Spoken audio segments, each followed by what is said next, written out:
six pack, sit back and prepare to laugh. It's Drunk Dashers podcast.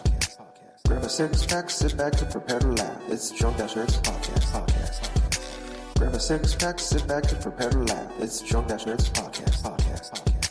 Grab a six pack, sit back and prepare to laugh. It's Drunk Dashers podcast. Sit back to the back of the back of the grab a six pack, sit back to the back of the back of the grab a six pack, sit back to the back of the back of the grab a six pack, sit back to the back of the back of the grab a six pack, sit back and prepare to laugh. It's Drunk Dashers podcast. Hello, ladies and gentlemen, welcome to episode 204 of the Drunk Dashers podcast. It's so crazy to say 200 and something. I know, right? Yeah. I am your host, Tyler, and joining me, as always, we have the man, the myth, the legend himself. Get the Jack of Hearts. What's up, buddy? Oh, man, I'm doing pretty good. Whoa, I'm sorry. I just called you Jack of Hearts. I know, right? That's kind of a retro blast, isn't it? Whoa, I don't know what happened there. That is us Jack of Hearts we're talking to. That is Sir Colonel Gables. Oh, by the way, I'm doing fine. But, yeah, man. Mario Kart. Mm-hmm. I have been thinking about nothing but Mario Kart ever since I bought it yesterday. I've played a hell of a lot of it, but other than that, though, the week has been going by, well, quickly for the most part. How about you, Tyler? Have you ever been, like, pumping gas before and then farted? and wondered to yourself, is this how it ends? No, but Because I had that moment a few hours ago. Really? Yeah. Have like, you... Did I just kill myself with flatulence? Is this how I die? Really? I was concerned. I don't know. No. If you were smoking at the pump, yeah, that would be a cause for concern. Especially with the fart involved, that'd be the match. Well, let me just ask you this question: have you ever had somebody crash into your car while you're pumping up fuel at the gas station? No, but yeah, that's actually happened to my mom. Oh, wow. A couple of years ago, where we were sitting at the gas station inside of her car, and my mom was pumping gas, and all of a sudden we see this old lady started driving her car, and she wasn't looking where she was going. Her car was moving without her even realizing she was fiddling things, and she crashed into the one of the side of the cars and broke one of the windshield fluid things. Which it was very scary because if that would have hit just in the right angle, that could have ignited something if it was hard enough. Yeah, true. That's it's one time. It's probably one of the worst times to get hit by a car or get your car hit. Oh yeah. Speaking of cars, I had an interesting week this week. Yeah. On Thursday. Was it Thursday? Yeah. I was on my way to work. I kind of work in kind of a back roads little area. It's right off a bypass. So not. Usually it's just a lot of big trucks and people that work back there that go there. Nobody else. So I was stopped at the stop sign. I was looking for oncoming traffic. It's on my street, on my work street, and I looked. There's a few cars coming. I got plenty of time to go, so I start going. But the car behind me didn't really have enough time to stop and then go. Before the cars got there, so they decided, I'm just gonna go through the stop sign, and they just rear-ended me. What? So that was an interesting way to start my day. No real damage done. I'm fine. Got decent. It hit me hard enough that it actually knocked my glasses into my windshield. I got a pretty good case of whiplash, but that was a good way to start the day. Man, I was more upset than anything about losing 45 minutes of overtime than anything else, but. Yeah, that was my first accident where I was driving in a vehicle. So I've been in other ones where I was a passenger, but never actually driving. That was a little scary situation. Yeah, no shit. Luckily, she's okay. I'm okay. What was weird though is she works at my work. I've seen her around a few times, but I don't really know her. Is people were actually stopping at the stop sign, blocking other traffic behind them, or stopping and pulling over off the bypass. And coming up and talking to her and hugging her and making sure she's okay. Nobody asked about me. Oh, that's fucking bullshit, dude. You're the one who got in the fucking accident. She was the one not paying fucking attention, and they couldn't console her. I mean, come on, dude. I get it. She's young and pretty attractive. I'm just me. But, I got hit. Nobody, like one person stopped and like asked if she was okay. They talked for a minute and like, "Are you okay?" I'm like, "Yeah, we're okay." But that was, yeah, it was really weird. And to think of it this way, probably some odd circumstance you'll probably become like boyfriend and girlfriend. No, she is happily married. No, it was a weird way to start the day. Not how I want to start it. But anyways, other than that, I'm doing okay. I have also picked up Mario Kart 8 Deluxe. Yeah. I have yet to play it, but I have it. I've actually bought a ton of games this week. Really? To add into my backlog of video games. I picked up the season pass for TellTale's Guardians of the Galaxy. Right. They had a deal if you bought the season pass, basically got one episode for free.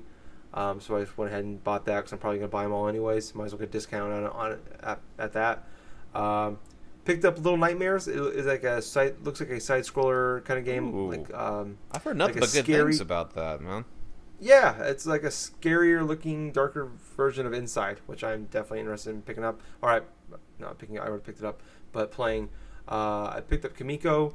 I think that's how you pronounce it. It's a $5 game on the Switch. It's like a top-down game. Looks like A Link to the Past has that same art style. I'm definitely want to check that out, obviously, because I bought it. And I picked up Overwatch.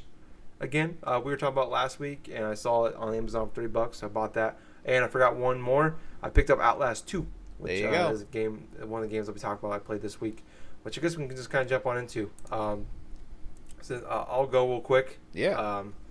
I played episode 1 of Guardians of the Galaxy. It is really good. I'm loving that TellTale had a rough patch there for a little bit with Walking Dead Season 2 wasn't that great. A couple other Game of Thrones was meh. And there was the other one that Jake really liked, but overall people were like kind of meh on it. I can't remember what it's called. Probably the Batman Fables. game, probably. No, it was the Fables one. Yeah, Oh. It was. Yeah, based off a comic series. The I can't Wolf remember Within? Wolf Among Us. Or The something Wolf like Among that. Us. Yeah, there you go. So I have that one, but I bet to play that. But I had a rough stretch there after Walking Dead, and they knocked that out of the park. But lately they found their stride again with Tales of the Borderland was great. Batman was great. And Walking Dead, the new frontier so far. The 4th episode just came out this week, but I've only played the first 2 episodes. So far has been great. And now Guardians of the Galaxy has been so far after the first episode is really good. I'm a big fan of the. For some reason my dogs are growling at each other. Oh, stop it! You both got a bone. You don't have to fight over each other's jackasses. Anyways, I'm a big fan of the movie Guardians of the Galaxy. I'm excited for Volume 2 coming out, I think, next week. I might actually go see that one in the theaters. But it's not the same character. It's not the voice actors from the movie doing it, but even the voice actors in this are really good. It's funny. It's got some. It kind of brings you back to more of that Tales of the Borderland. I think so far it isn't as funny as Tales of the Borderland, but it's only 1 episode. So, but I like the new bad guy. I like where it started. I like everything so far. It's tough to talk about these games really without spoiling too much. But so far they're kicking ass on this, and I'm excited to play more. And I hope they've been doing a great job since last year with Batman, where they're releasing it when they released all 5 episodes in 4 months, and so far they released 4 episodes of Walking Dead season 3, and I think 4 months still, 4 or 5 months. First episode came out like late December, so yeah, about 4 months. And then I hope they do the same with Guardians of the Galaxy, because this is one of my biggest complaints so far, other than technical issues. That was my biggest complaint, was it take a year for a fucking game be finished. So yeah, that's good so far. The other game I picked up, I mentioned Outlast, that I actually played. Outlast 2. It was both of ours number 2 game of the year for 2013. Oh yeah. Big surprise for us. It's a free game for PlayStation Plus. That game was fantastic. This one so far has been okay at best to me, which I'm really upset about. I loved the first one when being in the mental institution in Colorado. It felt like you were kind of like you were trapped. You know, it was kind of like something that I love, kind of like The Shining or right. The Thing. Things like those. So those are my two of my favorite horror movies are those two, and it's just that claustrophobic feel where you're just kind of stuck in the situation, and you can't get out. And this one, it gives you, like, now you're in Arizona, you're in the desert like area, but there's a lot of farms and stuff like that, a lot of crops there and stuff around. And it's they try to give you, it's a little more open, the areas are more open, and they try to make it feel like it's more open world. But when you actually start, like, trying to mess with things, like, there's a lot of doors and a lot of houses, but you go to open the door or try to go through a window, they're jammed, or you can't open the window, or you try to climb on this ledge, and you can't climb on this ledge, but there's another ledge over here that looks like almost identical, but you can't climb that one, but it's only because, but that one's part of the story, and that one's not, so you can't actually climb that way. So it's like this false sense of, like, being open, but still the openness of it kind of, I don't know, it just kind of ruins, I guess, that illusion for me. And the pacing is really off. Where, like, I thought Outlast was great, where it was just kind of like this roller coaster ride, where it would be like, oh, you're safe for a few minutes, and then, like, oh, here's this monster or this scary guy, and, like, let's hide and sneak by him. Or then, oh god, now I'm being chased. Like, it's just a lot of ups and downs and going upside down, all that things. And this one, I've played it, and there was so many, like, spots where it was just constantly, and it was like staged events where you're constantly being chased by something, and it felt more like a horror version of Mirror's Edge, like where you're doing, like, bad, shitty parkour. Right. Like, my guy can run and jump over things, like, super athletic, but he's just a cameraman, and then he can, like, but then he can also, like, do, like, a combat slide like you do in, like, a third-person shooter. That don't make any sense. Yeah, and it's just, and there's a lot of, it's just too much of that, I think. And there's certain areas too where, like, I loved it where, like, in Outlast 1, where, like, you were in these small corridor areas where sneaking by people was a lot more difficult. It was way more tense. In this game, even in areas where it's not a stage event where you're being chased, it's just easier to just run by the guys. And that's kind of like what the openness of the areas give you. Now I can just kind of, I don't have to, like, there's not, like, one singular path I have to go down in Outlast, like, or, like, I can kind of go around them in this area. But in this one, it's like I can just go 50 feet in that direction and just run right past them. And by the time he, like, hears me or sees me, I'm already gone. You know, it just kind of ruins that effect to me as well. And there's weird, like, flashbacks and, like, dream states where, like, you play this guy named Blake, and his wife, you get in a helicopter crash, and his wife Lynn is taken, and you guys are like the Antichrist to these people. It's a big one. It's like deals a lot with, like, these, like, religious cult people, and there's, like, these two battling groups with different beliefs. And one wants to kill you and the wife, and the other one, I don't really know what they want to do so far in this game. Put about 3 or 4 hours into it. I think I'm about halfway. But I don't know if I'll actually finish it. Like, it's not drawing me back. Like, I feel like I keep forcing myself to go back to it. And there's a lot of things that bother me too. Like in these events where you're being chased, it does, like, going back to the Mirror's Edge comparison. Like, if you don't, like, go to the area that you're supposed to go, like, you're gonna die immediately. It's more of, like, trial and error kind of thing than anything else, because, like, I gotta run, and if I don't, like, it's dark out, so there's this one, like, little gap in this fence here that I can anyways. No, so there's these weird, like, issues where you're being chased, and it's like, I didn't see, like, it take me 4 or 5 times, like, there's this gap in this fence that doesn't really stand out any more than any other place that you go through, or there's this little area you have to crawl underneath to get through, or there's something like that, like, I can actually jump over this fence over here, but all these 30 other fences I've seen throughout the game I wasn't able to jump over. Like it's just, there's so many points in this game that bothers me. Like, they just changed the rules to the game to make it apply to the story. That just sounds very convoluted, Tyler. Mm-hmm. Yeah, and it's a bummer. Like, it's $30. I've heard it's longer than, I think the first one is probably like 4 hours or so, and I've heard people talking about it online saying it's anywhere from 6 to 13 hours, depending on how you want to do it. If you want to do a lot of exploring or whatever, or if you just want to gun through the game.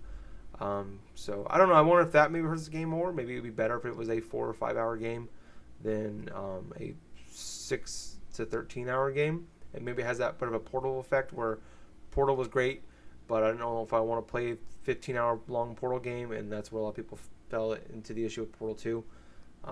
Could be the same thing where I don't want to be scared for 10 hours. A 4 or 5 hour tight experience is better for me, and I think that might be it. I don't know, but so far it's no good. I'm gonna probably try to play it some more tomorrow, and see if it sticks. Maybe something will click for me because I love Outlast 1 so much. But it's a bummer because like I mentioned earlier, we both love that game, the first one. So I want to love this one too. But, I know. Can't force it. I've seen like some portions of like the video footage and stuff from like Outlast 2. I haven't really been, because of the whole slew of games I've been getting lately and stuff. I haven't really paid too much attention to wanting to play Outlast 2. I've seen some videos from some like YouTubers and some this and that and stuff, and from what I've seen, it feels like it's not feels like, but it looks sort of, like I said before, sort of convoluted because the main draw of the original Outlast is you're inside of an insane asylum. There are set pieces that you can go through, and it works in that type of environment. And from what you're making it sound like, it's like they're trying something vastly different than what Outlast is generally supposed to be. I mean, generally you can do the same things with like a camera and stuff and being pretty much helpless and stuff, navigating throughout this open area of this and that with that false pseudo like open world sort of feel. But at the same point and stuff, is it really feeling like Outlast? That's just the thing. It's like the camera stuff does, and like a lot of the people you see in the game look a lot like the guys in Outlast 1. Right. And I think that's another thing about Outlast 1 is like the mental institution alone, like that, the building you were in was just scary in itself. Yes. Like I'm in a mental institution, like, and there's a lot of weird shit going on, and it's just like there's people with issues in there, and that's scary. And this one, it's like I'm outside. It doesn't like I mentioned. Maybe it's just going back to like being, like you're trapped, and I don't feel like I'm trapped in this game. Like I feel like I can, like, even though I can't, it feels like I can just probably go off to the, like, jump this fence right here, but the game won't let me do it, and just run in that direction and probably just find safety. And I feel like this. Yeah, I don't know. It's there's a lot of issues I have with this game, and I respect them trying to do something different. And they don't want to go out, like, they can probably just did an Outlast 2 and it'd be like very similar in a house or something like that, like a mansion, like a Resident Evil kind of thing. Okay, I would have loved something like similar to that. That sounds actually pretty awesome. And I probably would have really enjoyed that too. But I respect them for trying to do something different. And I don't feel like, and it's getting pretty good reviews still. But for me, it hasn't clicked. And maybe it's just been since that was the first one of those that I played, and I think probably you played. That now there's been 1 million people that have copied that, and I played a bunch of other ones that are similar to that or try to do that same thing, and we're just kind of numb to it or doesn't feel the same anymore. I think it could be that. It could just be that was our first one of those, and it meant a little bit more than the rest do. Probably. Yeah, it broke our horror game hymen, is what it did. Now we're just fucking taking anyone we can find, filling that hole. Sorry. Tyler getting philosophical on the podcast. This is just kind of funny. getting deep now. Talk about farting at gas pumps and filling holes. That's what I do. But anyways, that's basically what I've been playing. You said you've been playing a lot of Mario Kart 8 Deluxe. Tell us about it. Well, Mario Kart 8 Deluxe, I picked it up yesterday after work, and I've been trying out not only like the different, I've been trying out the handheld portion of Mario Kart 8. Taking my Switch on the road today and just going through, playing a little bit of Mario Kart 8 Deluxe while out doing errands and this and that. And I gotta admit, man, this game this game really makes me want to go out and keep playing it, because there are enough features in this game where it feels like it's vastly superior than that of like the original Mario Kart 8 and the Wii U. I mean, yeah, there's new battle modes, there's different types of like online modes and stuff, but I haven't even tried those yet. I've been so focused on going through and just playing Mario Kart 8 again, because the thing about it is Mario Kart 8 in and of itself is so good that even when I go back and try to complete certain cups over again, like I did originally, it's still a fucking blast to play. And I have to admit, it's with the addition of the new characters and like there's new carts and stuff and all the DLC stuff that's inside there, it's definitely the total package when it comes to being the definitive version of Mario Kart 8. Now, with that aside, I have noticed a few differences in regards to how they've structured this the races and stuff. So in the original Mario Kart 8, you have the option of carrying one item with you at a time, but in this game you can actually carry two. In hindsight, it actually works really well because it balances out and makes it feel like an online atmosphere where you're going through and you're getting hit by turtle shells a little bit more often and hidden like with lightning bolts and this and of itself. But at the same point, it also makes it sort of a little bit more difficult to go through and complete races without being like having something gone through and just kind of disrupt you from getting like finishing first in some races. Inside the 50cc, I've nearly completed the 50cc from all the maps already. And throughout that, I know it hasn't been, you know, that's the thing with the Mario Kart with the 50cc, it's the easiest mode pretty much. It's easy mode. So I have come across few, if not any type of issues in regards to the item, like the amount of items that are coming up on the screen here and there. That's probably going to be vastly different when I try to go through on the 100cc and 150. But man, oh man, it's like I said, I'm still enjoying the hell out of Mario Kart 8. I mean, there's still like other things I need to do. I can go through time trials, I can go through this and that and stuff.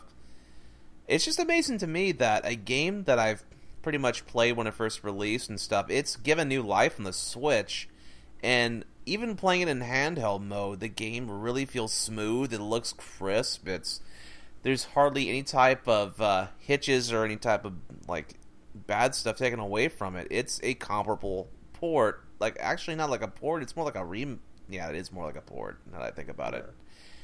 It's the definitive edition. Yes. Easy for me to say.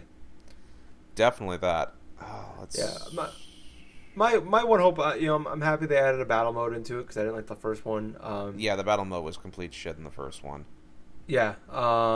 They add some new characters to it, which I liked. There's like 42 characters. Yeah. But I think that counts like the 8 different. Isn't like the 8 different Yoshis or whatever the hell is in it. Yeah, the different colored Yoshis and the Shy Guys and stuff like that. Yeah, that's what it is. So really, it's like high 20s probably. But anyways, that's still a good chunk of characters. My one thing that bugs me out is they didn't add any more maps, which is in events, cups, whatever. That's very true. I'm hopeful. I know it's supposed to be the definitive edition. That means it's supposed to have everything, but I still hope that there is some DLC that comes out for it, because I'd be more than happy to play it again. I heard rumors. I remember hearing rumors late last year or 2 years ago that they might announce more DLC packs at E3. Might have been E3 2015. This was went on, and they never did. And I'm hoping that maybe they made some and they just haven't released them yet. It'd be kind of shitty if they did make them and then didn't put them on the definitive edition. But I would be more than happy to play more Mario Kart new levels. I'm obviously excited to play Mario Kart 8 again. Dude. Because I love Mario Kart 8. That game. That's probably my second favorite Mario Kart game other than DS. So they're probably already working on Mario Kart 9 as we speak. That's probably what they're going to do. That makes me. I mean, and I was thinking about that earlier today. I'm like, I mean, if they with this being released, it almost makes you wonder if there's not going to be a 9 for a while. Like, it's probably more than likely 2 it's not going to be years. for a while. I mean, look how long it took between Mario Kart Wii and Mario Kart 8. I mean, we're talking about, oh gosh, 7 years, 6 years. yeah, 6 or 7 years, and this is a Mario Kart that's supposed to tide us over until they release another mainline one, which Yeah. is probably going to be like another probably 2 or 3 years, if not that, before we Yeah, even see I mean, some inklings. I think it'd be smart to, maybe 2019 or something like that, because they've got a good chunk of games coming out this year, and Yeah. who knows? Maybe I don't know. I don't know what's going to be happening next year. I guess we'll find out probably in the next 6 weeks or so. Yep. Yeah, I don't know. It's great. It's a great game. I haven't even played it yet, but I know it's a great game. I played on the Wii U. I bought the DLC and I loved all that. So yeah, I'm excited to play it again. Dude. Obviously. All I gotta say is, man, like the last cup that I've went through was the Hyrule circuit, and I went through the Hyrule course and stuff, the Legend of Zelda one, and man, that course is so fucking cool because you're going through Hyrule Field, you're going through like the Hyrule Castle. The symbolism of a lot of things are structured after Twilight Princess, obviously, because that's pretty much what the last Zelda game was before. Well, actually, no, it was Skyward Sword. Now that I think about it. But anyway, there's subtle references to the Legend of Zelda franchises. There's enemies, there's rupees, there's little like guardsmen and stuff, and the towers are right there. There's a giant master sword like right in the middle of the fucking like course and everything. Does it turn into a boost at the third track or third lap or something? I think. Yeah, too? I think that's what it is too. Yeah. Yeah. Man. Yeah, it's Even- just. You were saying? Oh. No, I was wondering if you played anything else this week. Actually, I played like a little bit of Shovel Knight. Ooh, yeah, game's great. I just suck at it. Well, that's just the thing, though. Shovel Knight, I love the style of games. I love the style of like 2D games where it feels like I'm playing something from my childhood, from like either the NES or the Super Nintendo. So for the Shovel Knight, I have gone through at least 4 of those nights. I've went through and I am pretty much at the same point that I was in the Wii U version before I stopped playing. I've upgraded my shovel to its maximum. I've gone through. I got the armor that I wanted to get. But I gotta say, man, it's like the levels are very creative, are very fluid in terms of their design and stuff. The soundtrack is absolutely awesome inside Shovel Knight. But let's see. The game really isn't as difficult as I would have thought it was. Of course, coming from a person who has gone through the original Ninja Gaiden and has gone through the original Castlevania and even Castlevania 3, yeah, this probably isn't as like challenging as those games. But at the same point, I feel like the challenge points inside Shovel Knight are comparable enough to where it's enough of a challenge for somebody that, well, for classic gamers and everyone else. But it's still pretty damn fun to go through and beat a lot of the different bosses like Spectre Knight, Plague Knight, and stuff. The Mole Knight. Oh my god, Mole Knight is kind of funny too. But the thing about this edition of Shovel Knight on the Switch is it includes all the DLC stuff. Oh wow! It includes all the DLC stuff. It was $25, and so you can, from the get-go, you can actually switch between Shovel Knight, Plague Knight, and Spectre Knight. And I think there's another knight. There's another like knight, an enemy knight that you can control too. But I don't think that DLC's out yet. There's one that I think it's Spectre Knight. It's actually a completely different game. Yeah, it is, because Spectre Knight has this certain dash ability and stuff where you can actually go through and traverse levels to get things. Because your main point is to try to recruit all the other types of knights in order to get on this Enchantress's side and stuff. Yeah, it's like a prequel to Shovel Knight, isn't it? Yes, quintessentially it is. Yeah, it's him getting the bosses together. Yeah, that's right. So yeah, other than that, that's pretty much what I've been playing in a nutshell. All right, cool. You playing that on the Switch? Yes. Okay. I couldn't remember if you got it on the Switch or not. I keep thinking about picking that up, and I'm just like, I suck at that game. I'll enjoy it for like 3 levels, and I'll get my ass whooped and get mad and quit playing it. But speaking of Nintendo games, or Nintendo, They announced this week, just a couple days ago actually, the new 2DS XL. Yeah. It'll be out, I think, July 28th for $150. And this will allow people, it looks like the 3DS, has a flip cover. It's not just the pancake looking fucking thing it was before. This one can actually probably fit in your pocket. And it's gonna allow you to play new 3DS games that they weren't able to play in the 2DS, the original 2DS before. Right. There's a lot of different versions coming out. It looks pretty cool. I think this could be big money for them down the line, because I think there's a lot of people, and I kind of listen to people on the internet. When I first heard about it, I'm like, why making it now? But people were mentioning, like, a lot of parents didn't want to buy it for their kids because the 3D part scared them. This being the 2D, not in the 3D elements, but have all be able to play all the 3DS games, and also being fairly cheap at $150, cheaper than the 3DS model, is pretty cool too. If I didn't have a 3DS right now at all, I have the XL, the new one. I would probably just go this route, because especially now a lot of games aren't even using the 3D element. Like the last Pokemon Sun and Moon didn't do it. Nope. Hyrule Warriors didn't do it. Pikmin isn't doing it. Nope. So basically, all the big games coming out at the last year and a half or so are having the 3D element. The Mario Maker didn't have it either. So that's very true. The thing about this release that was kind of surprising is this news was released like about 9 p.m. or something like that at night, like Pacific Standard Time. So it was literally overnight for a lot of us that caught wind of this. But I think it was Justin that actually posted the news in our chat or something while we were going through. I saw it in the morning, getting ready for work. Yeah. I was like, oh, okay. I think it might have came out due because Nintendo released their financial reports for 2016. Yes. I think it has something to do with that. At the same point, I'm not too surprised that they've went with a console release and stuff.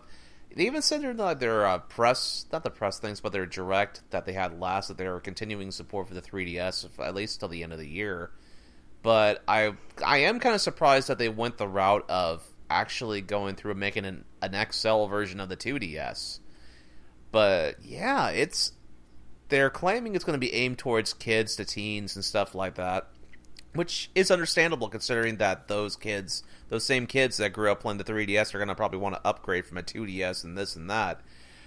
But another portion is, another business thing that you look at is, like you just said, not a lot of games that are recently released are using the 3D element.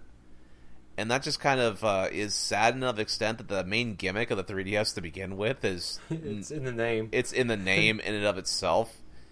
So, quintessentially, we're at a product here where it's probably it's winding down. I mean, the 3DS is absolutely winding down, and this is the last major year for this system up until it wraps itself up in 2018.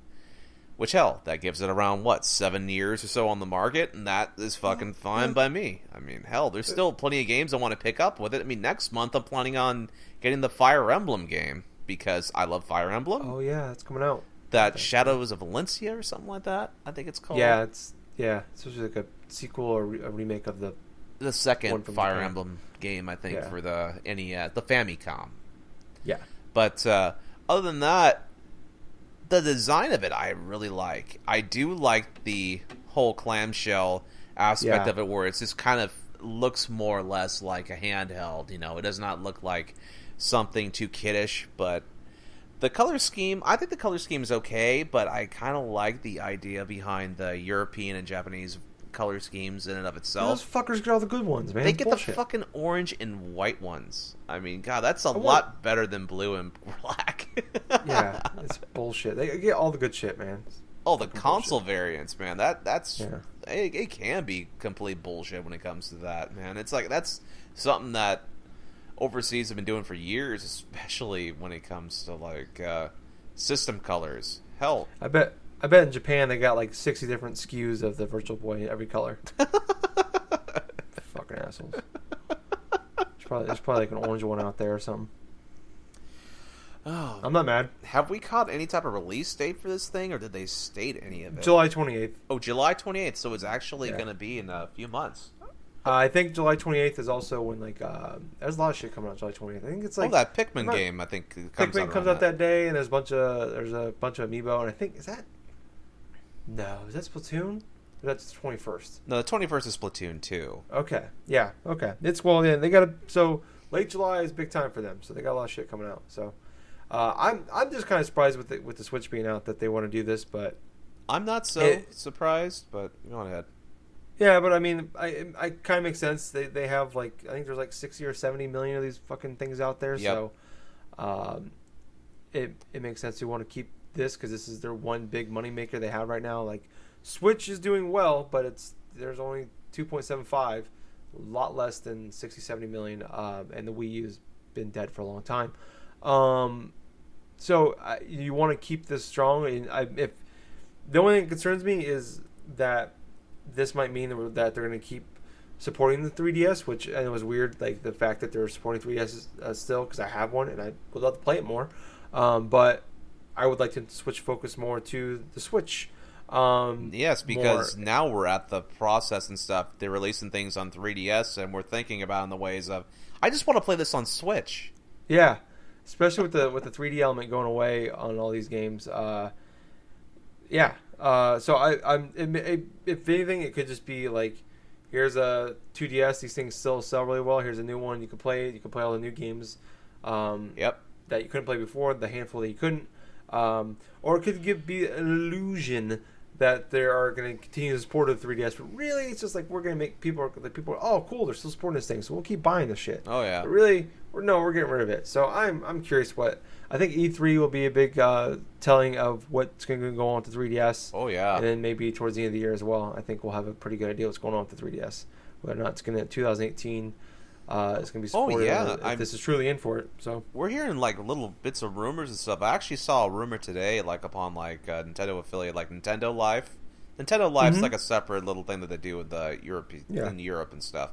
I like them. I follow on Twitter. I know, where it's there's a rumors going around that there may be a possible either re-release or even a remaster of Mario and Luigi Superstar Saga that was originally released for the Game Boy Advance. Oh yeah, I played that one. Yeah, man. Dude, here's a little factoid about my collection and stuff. I actually have an unopened copy of the original Mario and Luigi Superstar Saga. Wow. It's the Player's Choice Edition. That's the only game that I have that's unopened, and that was supposed to be a gift from my little brother, but he did not want to play it, so I end up keeping the box. Cool. So the game's still inside and everything, so it's fuck. But I have an unopened copy of Danganronpa 1 and 2. Yeah, but it's only because I own 2 copies of them, and I opened the other one, not that one. So boom. Haha, I win. Well, there you go. Yeah. So, anyways, one other big topic really that came out this week, we talked about last week, Call of Duty WWII 2. That was revealed the name. It's going to be in World War II. They released a date, November 3rd, a new trailer for the single-player mode. It starts off with U's big surprise, storming the Normandy, something we've done a million times already. And then they got a lot of other details with the how the single-player components are going to work out and how some of the multiplayer stuff is going to be. They said they're not going to talk much about the multiplayer until E3. There'll be a big showing on that. But the details we do have is that the single-player mode, they're not going to have regenerating health, which is something that's kind of surprising because that's something they kind of made famous. They weren't the first to do it, but they were the first big game to do it in the early 2000s. And then also the online portion, the one little bit they did talk about is that they're going to have different kind of character selection. So each character is going to have you're going to have the medic, you're going to have the tank guy, you're going to have the typical FPS guy. You're basically everybody's going to have their role. And there's also going to be a war mode. They didn't say much about what that is, but that's one big thing they're going to show off at E3, which sounds like it's going to be they're going the Battlefield route of this, where it's war mode is going to be their big, huge open map with 60 players on it, and then and even with having the character classes for your online multiplayer character. That sounds where they're going with that. And it seems like also they're going to go more towards like they mentioned it, you're no longer going to be the superhero, super soldier guy that can take 7 bullets and kill 6 guys, Right. and then duck for cover. Now with the regenerated health, it's gonna be more squad based. We're gonna have to rely more on your teammates giving you ammo, giving you health, taking care of you if you get hurt. And it sounds like they're gonna deal more with kind of like they're gonna deal more on the pressing parts of war. It's not gonna just be like I mentioned, super soldier shit. Like you're gonna deal with the effects of war. And I feel like Battlefield 1 did a pretty good job of dealing with that and kind of the realism of it. And I mean, as real as you can get for making an entertaining video game. Right. I thought they did a pretty good job of, even though I didn't really like that game too much, I dealt with that fairly well. So I don't know. I'm cautiously optimistic about this game. I'm not the biggest fan of going back to World War II and then also doing the Normandy shit again, because it's been there, done that several times. So yeah, I don't know. I'm curious to see. I'm actually curious to see what a Call of Duty game is going to look like going into an E3 for the first time, and since probably Black Ops 3 or Black Ops 2 came out, and that was the last one I actually bought day one. And the rest I either rented or someone bought for me. So, what about you, Gables? You know, I'm not opposed for them going to World War II and stuff. I mean, from what it sounds, the single-player campaign is going to be a little bit more more akin to a classic first-person shooter, to where things are not going to have health regeneration, so you're going to actually feel like it's going to be a bit more challenging in terms of not only navigating throughout levels, but also maintaining the survival element, like how typical war games, in my opinion, should feel like. Because if you're going to go through like a game, like I say, a Call of Duty game or something like that, the aspect that you're a super soldier and implementing things that have been implemented, say, from games like Halo, it does not make any fucking sense. It never made sense to me in that grand scheme of things. But, let's see. The multiplayer stuff, honestly, I don't really care what they do with the multiplayer stuff. It's Call of Duty. They'll find their own type of audience and stuff that they're going to have. They're probably going to have some sort of zombie mode because, hell, this is Call of Duty we're talking about. They've implemented...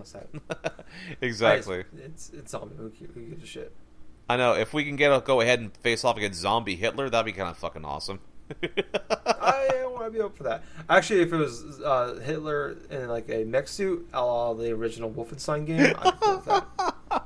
I'd actually probably play that mode. Man, but I gotta say, man, this is definitely like a counterpoint for, this is definitely sort of like a counter to EA with their whole Battlefield 1 going back to World War 1 stuff. I mean, come on.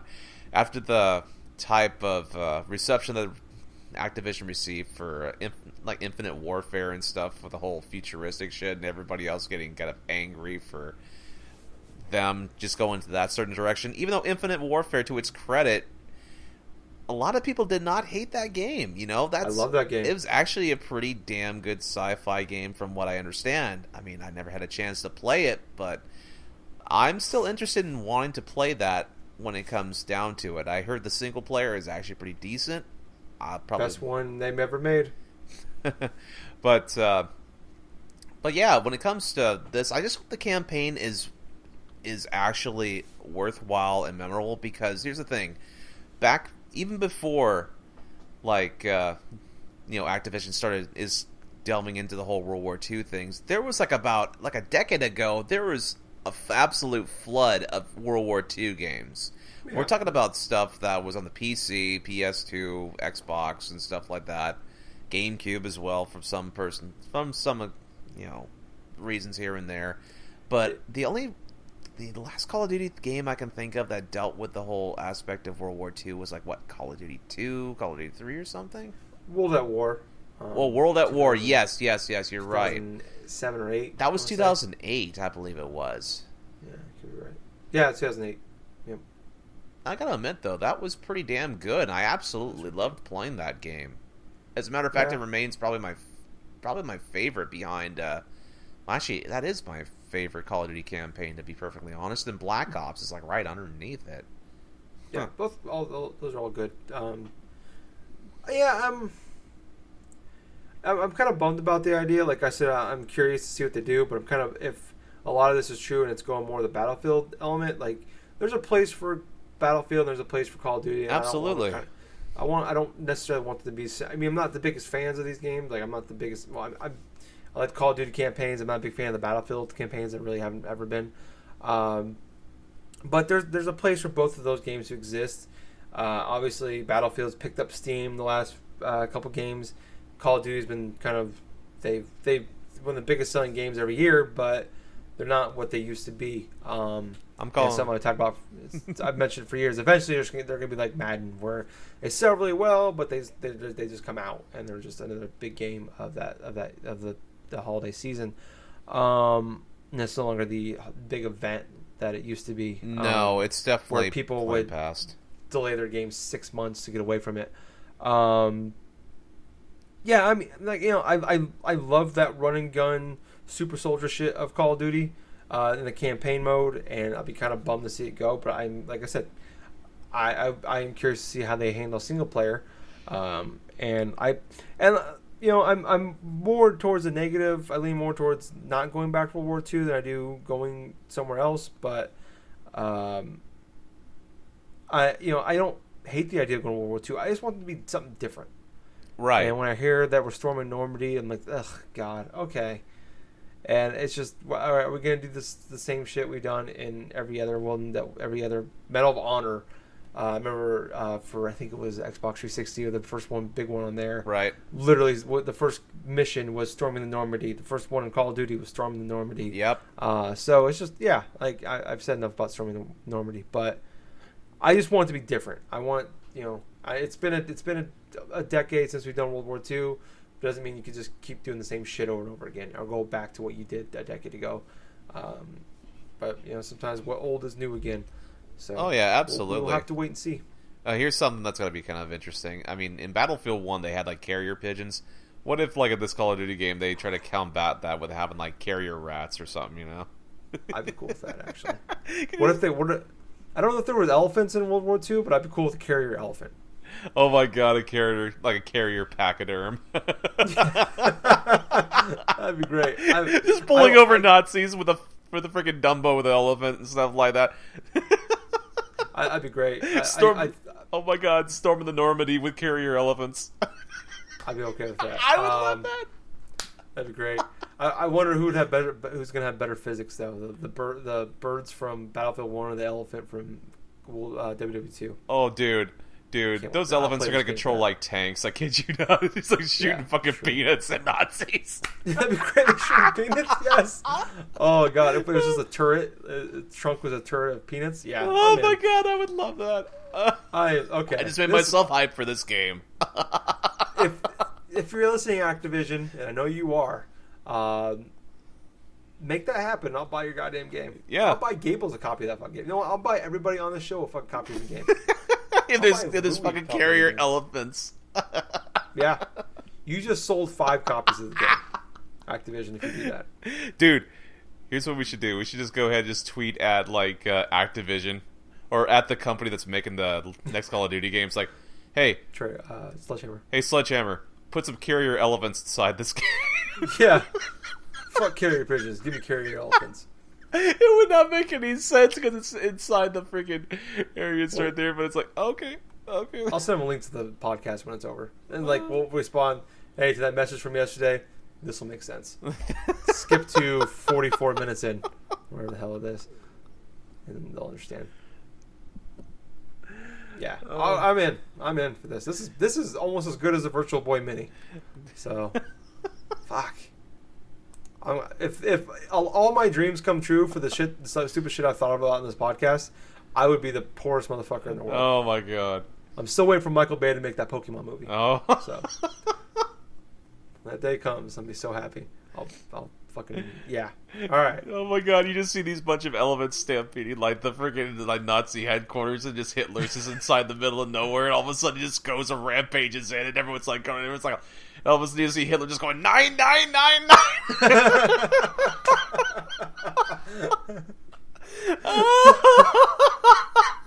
Oh, that's great. Oh my god. Yeah. God. Maybe this game won't be so bad after all.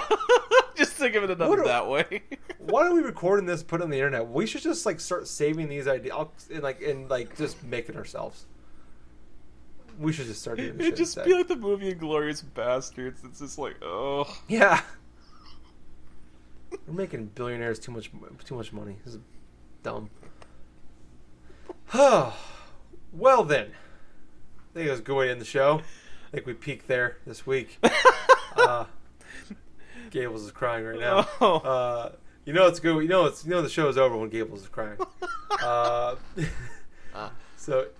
Anyways, I want to thank you guys so much for listening. If you want to hear more from us, we are on Facebook. We have a page and a group, so like and join us on there at Drunk Nerds Podcast.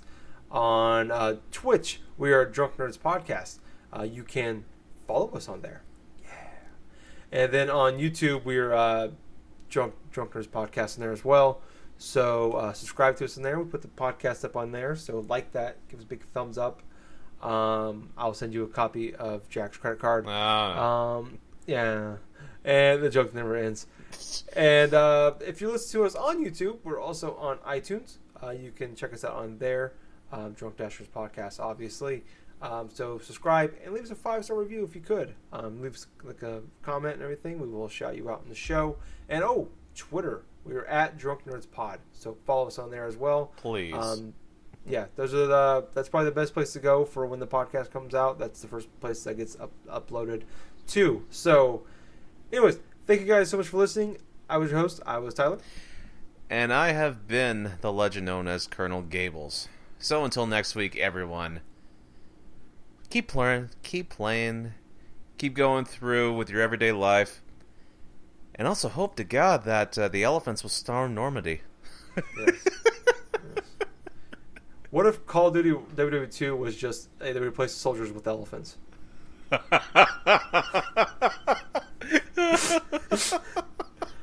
You just see elephants operating tanks and just going through, just like it's like.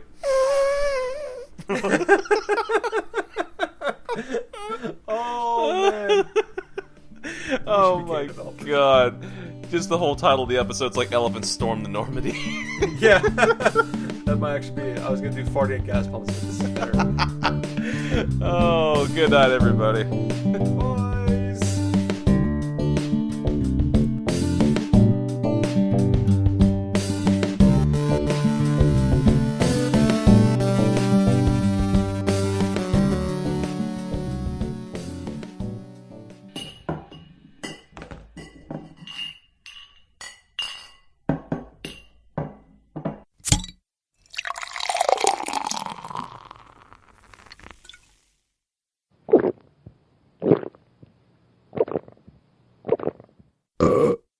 Excuse me. Few too many beers there. Anyways, we're on iTunes now, so go on there, check us out, and if you like us, leave us a review, and we'll even shout you out. And Jack will send you his credit card number.